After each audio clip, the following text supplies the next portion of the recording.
ਸਤਿ ਸ਼੍ਰੀ ਅਕਾਲ। ਤੁਸੀਂ ਜੁੜੇ ਹੋਏ ਹੋ ਪੰਜਾਬੀ ਰੇਡੀਓ ਐਸਏ ਦੇ ਨਾਲ ਤੇ ਪ੍ਰੋਗਰਾਮ ਸਪੈਸ਼ਲ ਰਿਪੋਰਟ ਦੇ ਵਿੱਚ ਤੁਹਾਡਾ ਸਾਰਿਆਂ ਦਾ ਸਵਾਗਤ ਹੈ। ਲੋਕ ਸਭਾ ਚੋਣਾਂ ਦੇ ਨਤੀਜੇ ਆ ਚੁੱਕੇ ਨੇ। ਇਹਨਾਂ ਚੋਣਾਂ ਦੇ ਵਿੱਚ ਕਈਆਂ ਨੂੰ ਇਹ ਚੋਣਾਂ ਰਾਸ ਆਈਆਂ ਤੇ ਕਈਆਂ ਨੂੰ ਨਹੀਂ ਰਾਸ ਆਈਆਂ। ਇਹ ਬਹੁਤ ਵਾਰ ਮੰਨਿਆ ਜਾਂਦਾ ਕਿ ਜਿਹੜੇ ਵੱਡੇ ਚਿਹਰੇ ਨੇ ਕਿਸੇ ਵੀ ਸਰਕਾਰ ਦੇ ਵਿੱਚ ਹਿੱਸਾ ਨੇ ਉਹ ਚੋਣ ਹਾਰ ਨਹੀਂ ਸਕਦੇ, ਪਰ ਇਹ ਸਾਰੀਆਂ ਗੱਲਾਂ ਨਾ ਪਾਰਟੀਆਂ ਤੇ ਨਾ ਲੀਡਰਾਂ ਤੇ ਡਿਪੈਂਡ ਨਹੀਂ ਹੁੰਦੀਆਂ, ਕੁਝ ਗੱਲਾਂ ਲੋਕਾਂ ਤੇ ਵੀ ਡਿਪੈਂਡ ਹੁੰਦੀਆਂ ਨੇ। ਅੱਜ ਦੀ ਇਸ ਰਿਪੋਰਟ ਦੇ ਵਿੱਚ ਆਪਾਂ ਗੱਲਬਾਤ ਕਰਾਂਗੇ ਮੋਦੀ ਸਰਕਾਰ ਦੇ ਉਹਨਾਂ ਚਿਹਰਿਆਂ ਦੇ ਬਾਰੇ ਜਿਹੜੇ ਚਿਹਰੇ ਇਹਨਾਂ ਚੋਣਾਂ ਦੇ ਵਿੱਚ ਹਾਰ ਗਏ ਨੇ ਪਰ ਉਹ ਮੰਤਰੀ ਸੀਗੇ। ਇਸੇ ਤਰ੍ਹਾਂ ਆਮ ਆਦਮੀ ਪਾਰਟੀ ਇਹ ਪੰਜਾਬ ਦੇ ਵਿੱਚ ਕਿਉਂਕਿ ਉਹ ਸੱਤਾਧਾਰੀ ਨੇ ਤੇ ਉਹਨਾਂ ਦੇ ਜਿਹੜੇ ਚਿਹਰੇ ਇਸ ਚੋਣ ਮੈਦਾਨ ਦੇ ਵਿੱਚ ਹਾਰੇ ਨੇ। ਸੋ ਇੱਥੋਂ ਪਤਾ ਲੱਗਦਾ ਕਿ ਹੌਟ ਸੀਟ ਆਪਾਂ ਕਹਿ ਦਿੰਦੇ ਹਾਂ, ਅਕਸਰ ਹੀ ਇੱਕ ਲਫ਼ਜ਼ ਵਰਤ ਲੈਂਦੇ ਹਾਂ ਕਿ ਜਿਹੜੀ ਸੀਟ ਤੇ ਵੱਡੇ ਲੋਕ ਖੜੇ ਨੇ ਉਹਨੂੰ ਆਪਾਂ ਹੌਟ ਸੀਟ ਕਹਿ ਦਿੰਦੇ ਹਾਂ, ਪਰ ਹੌਟ ਸੀਟ ਤੇ ਵੀ ਕੁਝ ਵੀ ਗਰੰਟਡ ਨਹੀਂ ਹੁੰਦਾ। ਕੌਣ कहता है आसमान में छेद नहीं होता, ਇਹ ਕਹਿਣ ਵਾਲੀ ਬੀਬੀ ਅਮੇਠੀ ਤੋਂ ਖੁਦ ਚੋਣ ਹਾਰ ਗਈ ਹੈ। ਕਿਸ਼ੋਰੀ ਲਾਲ ਲੁਧਿਆਣੇ ਤੋਂ ਇੱਕ ਆਮ ਜੇ ਇਨਸਾਨ ਨੇ, ਬੜੇ ਸਧਾਰਨ ਜਿਹੇ ਲੋਕ। ਉਹ ਗੱਲ ਵੱਖਰੀ ਹੈ ਕਿ ਗਾਂਧੀ ਪਰਿਵਾਰ ਦੇ ਨੇੜੇ ਸੀਗੇ, ਪਰ ਉਹਨਾਂ ਨੇ ਇਸ ਚੋਣ ਦੇ ਵਿੱਚ ਸਿਮਰਤੀ ਇਰਾਨੀ ਜਿਹੜੀ ਕਿ ਬੀਬੀ ਭਾਜਪਾ ਦੀ ਬੜੀ ਐਕਟਿਵ ਲੀਡਰ ਮੰਨੀ ਜਾਂਦੀ ਹੈ ਉਹਨੂੰ ਹਰਾ ਦਿੱਤਾ ਹੈ।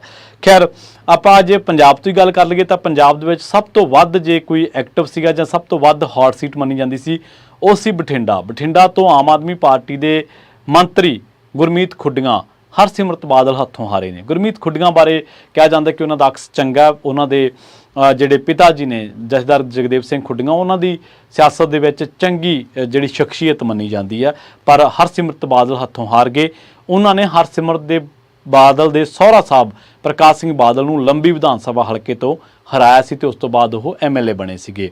ਇਸੇ ਤਰ੍ਹਾਂ ਮੀਤ ਹੇਅਰ ਨੂੰ ਛੱਡਦਿਆਂ ਜੇਕਰ ਗੱਲ ਕਰੀਏ ਲਾਲਜੀਤ ਸਿੰਘ ਭੁੱਲਰ ਦੀ, ਰਿਕਾਰਡ ਮਾਰਜਨ ਦੇ ਨਾਲ ਉਹ ਹਾਰੇ ਨੇ ਅੰਮ੍ਰਿਤਪਾਲ ਸਿੰਘ, ਜਿਹੜੇ ਕਿ ਜਿਸ ਨੌਜਵਾਨ ਉੱਤੇ NSA ਲਾਇਆ ਗਿਆ। ਉਹ ਨੌਜਵਾਨ ਖਾਲਿਸਤਾਨ ਦੀ ਵਕਾਲਤ ਕਰਦਾ ਖੁੱਲ੍ਹ ਕੇ, ਔਰ ਪੰਜਾਬ ਦੇ ਵਿੱਚ ਨਸ਼ਿਆਂ ਦੀ ਜਿਹੜੀ ਬੜੀ ਭੈੜੀ ਅਲਾਮਤ ਹੈ ਇਹਦੇ ਵਿਰੁੱਧ ਡਟਿਆ, ਲੜਿਆ, ਪਰ ਕੁਝ ਕੰਮਾਂ ਕਰਕੇ ਉਹਦੀ ਆਲੋਚਨਾ ਵੀ ਹੋਈ। ਪਰ ਲਾਲਜੀਤ ਭੁੱਲਰ ਜਿਹੜਾ ਕਿ ਬੜਾ ਪ੍ਰਬਲ ਦਾਅਵੇਦਾਰ ਸੀਗਾ ਖਡੂਰ ਸਾਹਿਬ ਤੋਂ, ਔਰ ਉਹਦੇ ਨਾਲ ਮਸ਼ੀਨਰੀ, ਉਹਦੇ ਨਾਲ ਸਾਰਾ ਕੁਝ ਚੱਲ ਰਿਹਾ ਸੀ, ਉਹਦੇ ਆਪਣੇ ਬਿਆਨ ਹੀ ਕੁਛ ਵੈਰੀ ਬਣ ਗਏ ਤੇ ਲਾਲਜੀਤ ਭੁੱਲਰ ਖਡੂਰ ਸਾਹਿਬ ਤੋਂ ਜੇਤੂ ਪਰਚਮ ਨਾ ਲਹਿਰਾ ਸਕਿਆ।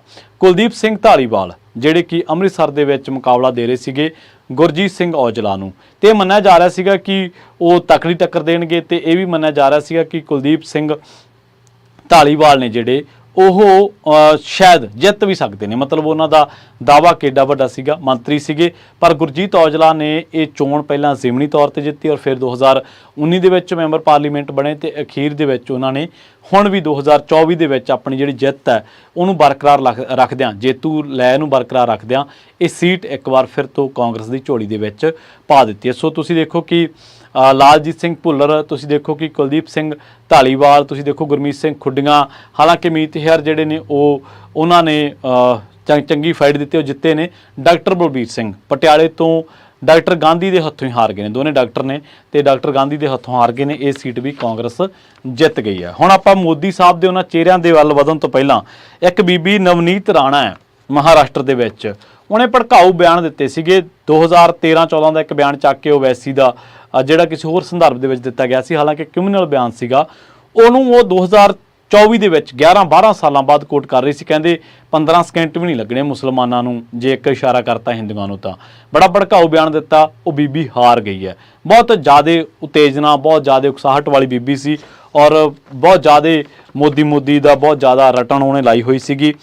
ਮਹਾਰਾਸ਼ਟਰ ਦੇ ਵਿੱਚ ਜਿਹੜੀ ਇੱਕ ਸੀਟ ਹੈ ਉੱਥੋਂ ਉਹ ਬਲਵੰਤ ਮਾਨ ਖੇੜੇ ਨੇ ਉਹਨਾਂ ਨੂੰ ਹਰਾ ਦਿੱਤਾ। ਅਮਰਾਵਤੀ ਸੀਟ ਤੋਂ ਨਵਨੀਤ ਰਾਣਾ, ਇਹ ਉਹੀ ਬੀਬੀ ਹੈ ਜਿਹਨੇ ਮਸਜਿਦ ਵੱਲ ਨੂੰ ਤੀਰ ਖਿੱਚ ਕੇ ਨਿਸ਼ਾਨਾ ਲਾਉਣ ਵਾਲਾ ਜਿਹੜਾ ਐਕਸ਼ਨ ਕੀਤਾ ਸੀਗਾ, ਇਹ ਉਹ ਬੀਬੀ ਹੈ। ਖੈਰ ਆਪਾਂ ਮੋਦੀ ਸਾਹਿਬ ਦੇ ਉਹਨਾਂ ਹੋਰ ਲੀਡਰਾਂ ਦੇ, ਮੰਤਰੀਆਂ ਦੇ ਬਾਰੇ ਗੱਲਬਾਤ ਕਰਦੇ ਹਾਂ।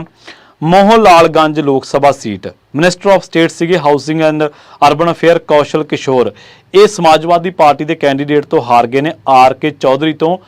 10 ਨਹੀਂ, 20 ਨਹੀਂ, 30 ਨਹੀਂ, 40 ਨਹੀਂ, 50 ਨਹੀਂ, ਤਕਰੀਬਨ 70,000 ਵੋਟਾਂ ਦੇ ਨਾਲ। ਇੱਕ ਆ ਚੰਡੋਲੀ ਲੋਕ Sabha seat, union minister Mahinder ਨਾਥ ਪਾਂਡੇ, ਇਹ ਹਾਰ ਗਏ ਨੇ SP ਬਰਿੰਦਰਾ ਸਿੰਘ 21,000 ਵੋਟਾਂ ਦੇ ਨਾਲ। ਸਮਾਜਵਾਦੀ ਪਾਰਟੀ ਦੇ ਲੀਡਰ ਬਰਿੰਦਰਾ ਸਿੰਘ ਨੂੰ ਇੱਥੋਂ ਬਹੁਤ ਜ਼ਿਆਦਾ ਵੋਟਾਂ ਮਿਲੀਆਂ, ਤਕਰੀਬਨ 5.25 ਲੱਖ ਵੋਟਾਂ ਮਿਲੀਆਂ। ਤਿਰੂਵਨੰਤਪੁਰਮ ਲੋਕ ਸਭਾ ਸੀਟ, ਕੇਰਲਾ ਦੀ ਤਿਰੂਵਨੰਤਪੁਰਮ ਜਿਹੜੀ ਲੋਕ ਸਭਾ ਸੀਟ ਹੈ, ਯੂਨੀਅਨ ਮਿਨਿਸਟਰ ਆਫ ਸਟੇਟ ਸੀਗੇ ਇਲੈਕਟ੍ਰੋਨਿਕਸ ਦੇ ਤੇ ਇਨਫੋਰਮੇਸ਼ਨ ਦੇ ਰਾਜੀਵ ਚੰਦਰ ਸ਼ੇਖਰਾ, ਇਹ ਸ਼ਸ਼ੀ ਥਰੂਰ ਨੂੰ ਹਾਰ ਗਏ ਨੇ 16,000 ਵੋਟਾਂ ਦੇ ਫਰਕ ਦੇ ਨਾਲ। ਲਖੀਮਪੁਰ ਖੇੜੀ ਅਜੇ ਮਿਸ਼ਰਾ ਟੈਨੀ ਜਿਹੜਾ ਕਿ ਜਿਹੜਾ ਪੱਤਰਕਾਰਾਂ ਦੇ ਨਾਲ ਵੀ ਬੜੀ ਵਾਹਿਯਾਤ ਬੋਲਦਾ ਸੀਗਾ, ਜਿਹਦੇ ਮੁੰਡੇ ਦੇ ਉੱਤੇ ਦੋਸ਼ ਹੈ ਕਿ ਇਹ ਉਹੀ ਹੈ ਜਿਹੜਾ ਕਹਿੰਦਾ ਸੀ ਤੁਸੀਂ ਮੈਨੂੰ ਜਾਣਦੇ ਨਹੀਂ, ਮੇਰਾ ਪਿਛੋਕੜ ਕੀ ਹੈ। ਅਜੇ ਮਿਸ਼ਰਾ ਟੈਨੀ ਜਿਹੜਾ ਉਹਦੇ ਦੋਸ਼ ਲੱਗਿਆ ਸੀ ਲਖੀਮਪੁਰ ਖੇਰੀ ਦੇ ਵਿੱਚ ਅਕਤੂਬਰ 2021 ਦੇ ਵਿੱਚ, ਤੇ ਇਹ ਵੀ ਉਤਕਰਸ਼ ਵਰਮਾ ਜਿਹੜਾ ਉਹਨੂੰ 34,000 ਵੋਟਾਂ ਦੇ ਫਰਕ ਦੇ ਨਾਲ ਹਾਰ ਗਿਆ ਸੀਟ। ਸਮਾਜਵਾਦੀ ਪਾਰਟੀ ਦਾ ਇਹ ਉਮੀਦਵਾਰ ਸੀ Utkarsh Verma. Bankura Lok Sabha seat minister of state for education Subhash Sarkar, ਇਹਨੂੰ ਤ੍ਰਿਣਮੂਲ ਕਾਂਗਰਸ ਦੇ ਕੈਂਡੀਡੇਟ ਅਨੂਪ ਚੱਕਰਵਰਤੀ ਨੇ ਹਰਾਇਆ। ਬਾਂਕੂਰਾ ਲੋਕ ਸਭਾ ਸੀਟ ਤੋਂ ਵੈਸਟ ਬੰਗਾਲ ਦੇ ਵਿੱਚ ਤਕਰੀਬਨ 32,000 ਵੋਟਾਂ ਦੇ ਮਾਰਜਨ ਦੇ ਨਾਲ। Khunti Lok Sabha seat union tribal affair minister sitting MP Arjun Munda, ਉਹ ਵੀ ਕਾਂਗਰਸ ਕੈਂਡੀਡੇਟ ਕਾਲੀ ਚਰਨ ਮੁੰਡਾ ਤੋਂ ਹਾਰ ਗਏ ਨੇ 1.5 ਲੱਖ ਵੋਟਾਂ ਦੇ ਫਰਕ ਦੇ ਨਾਲ, ਇਲੈਕਸ਼ਨ ਕਮਿਸ਼ਨ ਦੇ ਵੈਬਸਾਈਟ ਦੇ ਆંકੜਿਆਂ ਦੇ ਮੁਤਾਬਕ। ਇਸੇ ਤਰ੍ਹਾਂ ਬਿਦਰ ਲੋਕ ਸਭਾ ਸੀਟ ਹੈ ਯੂਨੀਅਨ ਮਿਨਿਸਟਰ ਭਗਵੰਤ ਖੁੰਬਾ ਇੱਥੋਂ ਲੜ ਰਹੇ ਸੀਗੇ, ਉਹ ਹਾਰ ਗਏ ਨੇ ਕਰਨਾਟਕ ਦੇ ਮਿਨਿਸਟਰ ਈਸ਼ਵਰ ਖਾਂਡੇ ਦੇ ਮੁੰਡੇ ਸਾਗਰ ਖਾਂਡਰੇ ਨੂੰ, ਉਹ ਤੋਂ ਹਾਰ ਗਏ ਨੇ ਬਿਦਰ ਲੋਕ ਸਭਾ ਸੀਟ ਤੋਂ। ਇਸੇ ਤਰ੍ਹਾਂ ਬਰਮੇਰ ਲੋਕ ਸਭਾ ਸੀਟ ਹੈ ਜਿਹੜੀ ਮਿਨਿਸਟਰ ਆਫ ਸਟੇਟ ਸੀਗੇ agriculture and farmer welfare Kailash Chaudhary, ਉਹ ਹਾਰ ਗਏ ਨੇ ਇੱਥੋਂ ਤਕਰੀਬਨ 4 ਲੱਖ ਵੋਟਾਂ ਦੇ ਫਰਕ ਦੇ ਨਾਲ। ਜਿਹੜਾ ਉਮੇਦਾ ਰਾਮ ਬਾਣੀਵਾਲ ਹੈ ਜਿਹੜਾ ਕਿ ਇੱਕ ਰਾਜਸਥਾਨ ਦਾ ਸੀਗਾ, ਬਾੜਮੇੜ ਇਹ ਸੀਟ ਹੈ ਤੇ ਇੱਥੇ ਉਹ ਹਾਰ ਗਏ ਨੇ। ਇਸੇ ਤਰ੍ਹਾਂ ਨੀਲਗਿਰੀਸ ਲੋਕ ਸਭਾ ਸੀਟ ਹੈ union minister of state fisheries animal husbandry ਤੇ ਡਾਈਂਗ ਦੀ ਐਲ ਮੁਰਗਨ, ਇਹ ਡੀਐਮਕੇ ਦੇ ਏ ਰਾਜਾ ਤੋਂ ਹਾਰ ਗਏ ਨੇ ਲਾਰਜ ਮਾਰਜਨ ਦੇ ਨਾਲ ਤਕਰੀਬਨ 2.5 ਲੱਖ ਵੋਟਾਂ ਦੇ ਫਰਕ ਦੇ ਨਾਲ। ਇਸੇ ਤਰ੍ਹਾਂ ਕੂਚ ਬਿਹਾਰ ਲੋਕ ਸਭਾ ਸੀਟ ਹੈ ਬੀਜੇਪੀ ਦੀ ਨਾਰਥ ਬੰਗਾਲ ਜਿਹੜੀ ਹੈ ਫੇਸ ਹੈ ਤੇ union minister of state home ਜਿਹੜੀ ਨਿਤਿਸ਼ ਪ੍ਰਾਮਾਣਿਕ, ਇਹ ਹਾਰ ਗਏ ਨੇ ਕੂਚ ਬਿਹਾਰ ਸੀਟ ਤੋਂ ਟੀਐਮਸੀ ਦੇ ਜਗਦੀਸ਼ ਚੰਦਰਾ ਤੋਂ ਤਕਰੀਬਨ 39,000 ਵੋਟਾਂ ਦੇ ਫਰਕ ਦੇ ਨਾਲ। ਯੂਨੀਅਨ ਮਿਨਿਸਟਰ ਸੰਜੀਵ ਬਾਲੀਆਨ, ਇਹ ਹਾਰ ਗਿਆ ਮੁਜ਼ੱਫਰਪੁਰ ਨਗਰ ਲੋਕ ਸਭਾ ਸੀਟ ਜਿਹੜੀ ਕਿ ਸਮਾਜਵਾਦੀ ਪਾਰਟੀ ਦੇ ਹਰਿੰਦਰਾ ਸਿੰਘ ਮਲਿਕ ਨੂੰ ਹਾਰਿਆ ਇਹ 24,000 ਵੋਟਾਂ ਦੇ ਫਰਕ ਦੇ ਨਾਲ। ਇਹਦੇ ਨਾਲ ਬੀਜੇਪੀ ਜਿਹੜੀ ਹੈ ਫੈਜ਼ਾਬਾਦ ਸੀਟ ਵੀ ਹਾਰ ਗਈ, ਜਿੱਥੇ ਅਯੁੱਧਿਆ ਦੇ ਵਿੱਚ ਪ੍ਰਾਣ ਪ੍ਰਤਿਸ਼ਠਾ ਪ੍ਰੋਗਰਾਮ ਹੋਏ ਸੀ। ਜਿਹੜੀ ਅਮੇਠੀ ਸਿਮਰਤੀ ਇਰਾਨੀ ਦਾ ਮੈਂ ਜ਼ਿਕਰ ਕੀਤਾ, ਉਹ ਕਿਸ਼ੋਰੀ ਲਾਲ ਤੋਂ ਹਾਰ ਗਏ ਨੇ, ਜਿਨ੍ਹਾਂ ਦਾ ਪਿਛੋਕੜ ਲੁਧਿਆਣੇ ਨਾਲ ਰਾਬਤਾ ਰੱਖਦਾ। ਸੋ ਇਹ 12 ਚਿਹਰੇ ਨੇ ਉਹ ਜਿਹੜੇ ਕਿ ਹਾਰੇ ਨੇ ਵੱਖ-ਵੱਖ ਚਿਹਰਿਆਂ ਦੇ ਉੱਤੇ, ਵੱਖ-ਵੱਖ ਸੀਟਾਂ ਦੇ ਉੱਤੇ, ਔਰ ਵੱਖ-ਵੱਖ ਕੋਈ ਸਮਾਜਵਾਦੀ ਪਾਰਟੀ ਦੇ ਕੈਂਡੀਡੇਟ ਤੋਂ ਹਾਰਿਆ, ਕੋਈ ਕਾਂਗਰਸ ਦੇ ਕੈਂਡੀਡੇਟ ਤੋਂ ਹਾਰਿਆ ਤੇ ਕਿਸੇ ਨੂੰ ਟੀਐਮਸੀ ਦੇ ਕੈਂਡੀਡੇਟ ਨੇ ਹਰਾਇਆ। ਸੋ ਇੱਥੋਂ ਪਤਾ ਲੱਗਦਾ ਕਿ ਇਹਨਾਂ ਚੋਣਾਂ ਦੇ ਵਿੱਚ ਜਾਂ ਇਸ ਸਿਸਟਮ ਦੇ ਵਿੱਚ ਕੁਝ ਵੀ ਟੇਕ ਗ੍ਰਾਂਟਡ ਨਹੀਂ ਹੈ। ਤੁਹਾਡੀ ਇੱਕ ਜਿੱਤੀ ਹੋਈ ਸੀਟ ਅਗਲੀ ਵਾਰੀ ਤੁਸੀਂ ਜਿੱਤਦੇ ਕਿ ਨਹੀਂ, ਇਹ ਲੋਕਾਂ ਤੇ ਡਿਪੈਂਡ ਹੈ। ਇੱਥੇ ਲੋਕਾਂ ਨੇ ਅਜੇ ਮਿਸ਼ਰਾ ਟੈਨੀ ਵਰਗੇ ਘਰਾਂ ਦੇ ਵਿੱਚ ਵਾੜਤੇ, ਜਿਨ੍ਹਾਂ ਨੇ ਕਦੇ ਆਤੰਕ ਮਚਾਇਆ ਹੋਇਆ ਸੀ, ਜਿਨ੍ਹਾਂ ਨੇ ਕਦੇ ਦਹਿਸ਼ਤ ਫੈਲਾਈ ਹੋਈ ਸੀਗੀ। ਰਾਹੁਲ ਨੂੰ ਮੈਂ ਨਹੀਂ ਕਹਿੰਦਾ ਕਿ ਕਾਂਗਰਸ ਤੋਂ ਹਾਰ ਗਏ ਨੇ ਚੰਗਾ ਹੋਇਆ, ਉਹ ਜਿੱਤ ਹਾਰ ਲੋਕਾਂ ਨੇ ਤੈਅ ਕਰਨੀ, ਪਰ ਮੈਂ ਇਹ ਜ਼ਰੂਰ ਕਹਿਣਾ ਕਿ ਕੁਝ ਵੀ ਇੱਥੇ ਪੱਕਾ ਨਹੀਂ ਹੁੰਦਾ। ਇਹਨਾਂ ਨੇ ਰਜਿਸਟਰੀਆਂ ਨਹੀਂ ਕਰਾਈਆਂ ਕਿਸੇ ਕਾਂਗਰਸੀ, ਭਾਜਪਾਈ, ਸਮਾਜਵਾਦੀ, ਅਕਾਲੀ ਦਲ, ਆਪ ਜਾਂ ਕਿਸੇ ਹੋਰ ਪਾਰਟੀ ਦੇ ਲੀਡਰ ਨੇ।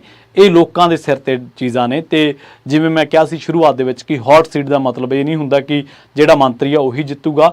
ਇਹ ਜਿੱਤਣਾ ਕਿਹਨੇ ਤੇ ਹਾਰਨਾ ਕਿਹਨੇ, ਇਹ ਤੈਅ ਕਰਨਾ ਹੁੰਦਾ ਲੋਕਾਂ ਨੇ। ਸੋ 5 ਸਾਲਾਂ ਬਾਅਦ ਭੋਲੇ ਭਾਲੇ ਲੋਕਾਂ ਕੋਲ ਇੱਕੋ ਹੀ ਮੌਕਾ ਹੁੰਦਾ ਜਦੋਂ ਫਿਰ ਉਹ ਆਪਣੀਆਂ ਅਗਲੀਆਂ ਪਿਛਲੀਆਂ ਦਾ ਸਾਰੀਆਂ ਦਾ ਹਿਸਾਬ ਬਰਾਬਰ ਕਰ ਲੈਂਦੇ ਆ ਤੇ ਅਜੇ ਮਿਸ਼ਰਾ ਟੈਨੀ ਵਰਗੇ ਲੋਕ ਜਾਂ ਹੋਰ ਜਿਹੜੇ ਹੰਕਾਰੀ ਪ੍ਰਵਿਰਤੀ ਵਰਗੇ ਲੋਕ ਹੁੰਦੇ ਆ ਉਹਨਾਂ ਨੂੰ ਘਰੋਂ ਘਰੀ ਤੋਰ ਦਿੰਦੇ ਆ।